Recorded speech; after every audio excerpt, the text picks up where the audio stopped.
Give them a shot to do what?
What is going on, everybody? This is Mike Hughes, and you are listening to the Chi Kid podcast presented by Give Us a Shot Network. Obviously, we're after dark right now, so we're not live on Give Us a Shot, but some of this content could be posted on Give Us a Shot Network later on during the night. So make sure you tune in there. Make sure you give them a follow. Social media pages, Instagram, TikTok, YouTube, Cut.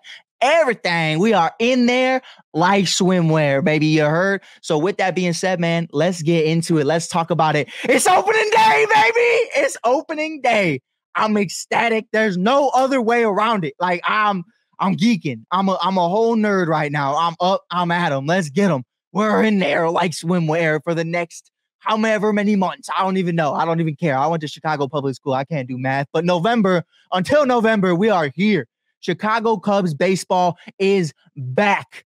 And I don't think we're going anywhere anytime soon, man. We're facing off against the Texas Rangers in their home opener for opening day. I believe that's a 7:30 p.m. start, 6:30 p.m. Central. I'll have to double check that.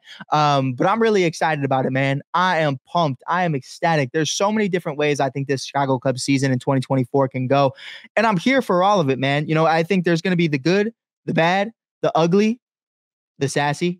I mean, well, you know, I'm here for all of it. I'm here for all of it. And I think the big thing right now that I'm trying to figure out going into the 2024 season, there's a few things. There's, of course, always going to be a few things. But the biggest thing for me is the leadoff spot. Craig Counsell announced, manager of the Chicago Cubs. Let's say it again. Craig Counsell, the manager of the Chicago Cubs. Doesn't get old. He announced that Ian Happ is going to be leading off Thursday's game. Now, a lot of this is going to be due to matchups, I feel like, throughout the 2024 season. But the craziest thing to me is still having Ian in that leadoff spot. You know, I understand 21 home runs, 80-something RBIs in 2023, a back-to-back Gold Gloves. Shout out to him. You know, one of the better left fielders in the game. But OPS-wise, OBP-wise, you know, what he brings to the table offensively at a consistent level, it just doesn't scream top of the order to me. You know, I think for me, Ian should be sitting anywhere from the 6th to 8th slot right now. That's really where I'd have him. My biggest issue with Ian Happ at this very point is, you know, we tried the leadoff stuff in 2017. We tried it in 2019, 2020.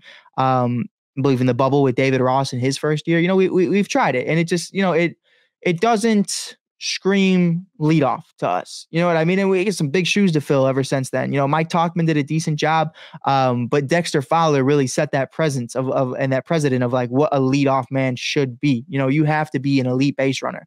You have to go out there, steal some bags, you know, and I think for me, Ian just isn't that. You know, I don't think he's getting on base as much as we'd like him to. My perfect leadoff always has been Nico Horner. You know, he doesn't have a lot of pop in his bat. He has some, you know what I mean? We're not going to discredit him. You know, he maybe tops out 10 home runs a year, unless something crazy this offseason happens. But, you know, I think the craziest thing for me in the situation with a guy like Ian Happ is like, offensively, why not have Nico Horner there? For me, the order in which I would have the Chicago Cubs lineup right now today, I think I would prefer, call me crazy, I would say Nico Horner's your leadoff, Dansby Swanson bats second, Seiya Suzuki bats third, Cody Bellinger's your cleanup, or if you want to get spicy, I think Cody Bellinger bats third, and then Seiya Suzuki's your leadoff because he's your cleanup because he's batting over 450 this spring. He's coming off a season where he had over 20 home runs and a 285 batting average. He's been absolutely phenomenal, and he's electric right now. He's the hottest thing since pants with pockets, to put it simple. And I think right now for me, when I look at the Chicago Cubs, and I say, if you gave me a top order of Nico Horner, Dansby Swanson, Cody Bellinger, Seiya Suzuki, Christopher Morel, Ian Happ, et cetera, et cetera, et cetera, Jan Gomes, whoever else you want to fill in there, I think that's your lineup. And that's really where I'm at with it. I think Nico Horner has the intangibles to be an everyday leadoff. Maybe Craig Counsell knows something I don't. Maybe Nico doesn't want to be a leadoff. But I think he would just be in a great position to do so. Ian Happ leading off, we've been there, we've done that. It never really worked out the way we wanted it to. So I'm not for or against Ian Happ leading off, but I know I've seen this movie. It is basically the understanding. You know what I mean? We've seen him do it multiple times in multiple seasons, and it just hasn't turned into what we wanted it to be. So Nico Horner leading off to me is probably the best situation for the Chicago Cubs moving forward. But Craig Counsell obviously knows better than I do.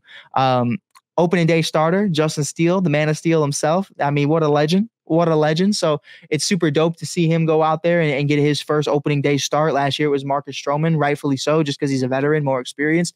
But after a Cy Young caliber year from start to finish from Justin Steele and his first All-Star appearance, you have no other choice than to give him the opening day start. He is the ace of this team. He is a top 5 pitcher in the NL right now, in the National League. Let's be specific. You know what I mean? We're not talking all of baseball. But I think he's making waves, making conversations for that as well. Spencer Strider can do it. Fucking Justin Steele can do it. But I'm excited, man. I'm excited to see what opening day looks like. Garrett Cooper made this opening day roster. Michael Busch made the opening day roster. Obviously, Alexander Canario and Hayden Wesneski are optioned. And here's my big thing. I want to talk about this really quickly.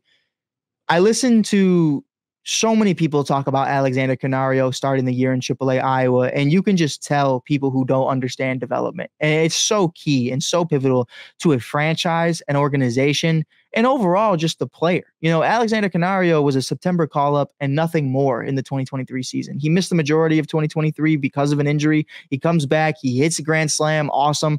But you expect him to sit on the bench. When you see him, if you're Jed Hoyer, as a future pillar of this organization, maybe one of the future cornerstones of either left field or right field, and then you have him on the bench, it makes zero sense. So starting him in AAA, where he's going to be able to start every single day, continue to develop, continue to get better, get reps. You can make a conversation. I hear people say, oh, well, he's going to DH. If you believe this guy can be a cornerstone in your outfield, why have him DH? Like, you know what I mean? You want him to continue to develop and continue to grow. Same with Pico Armstrong, just not ready at the big league level offensively right now. Putting him on the bench for the Cubs does nothing for him. It really did nothing for him last September. Like, you can make a case saying, oh, well, it built up his confidence. Yeah, going 0 for 10 really built up his confidence. You know what I mean? And it carried on over to this spring. So definitely getting those two back in the lab, continuing to develop, continuing to be the best versions of themselves, I think is not only going to drive up their motivation to want to get to the big leagues at the major league level and just be the best versions of themselves and start every single day, but it's also going to help us continue to develop them. And maybe one of them becomes trade bait, whatever the situation may be, we're getting the best player available.